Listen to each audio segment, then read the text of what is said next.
Hi, do you know how to store rice, beans, and other dry goods long term without using any kitchen gadgets? Well, in today's video, we're going to show you how to do that.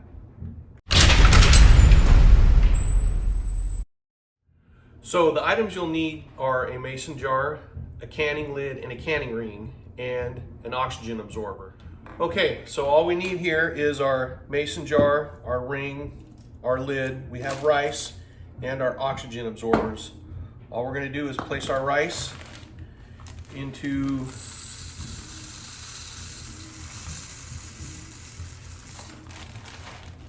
our mason jar. Have a little bit of head space in there. I'm going to take my oxygen absorber. I'm going to place it in here. Now, all we have is 500 cc oxygen absorbers. This is overkill for the amount of rice that we're doing right now.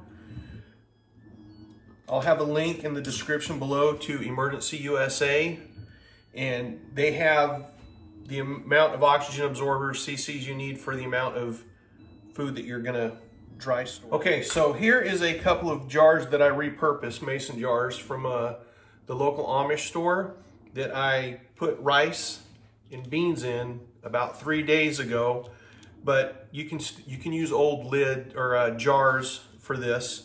They're new canning lids and rings. I'm gonna try. Haven't tried it yet, but I'm gonna take a pickle jar.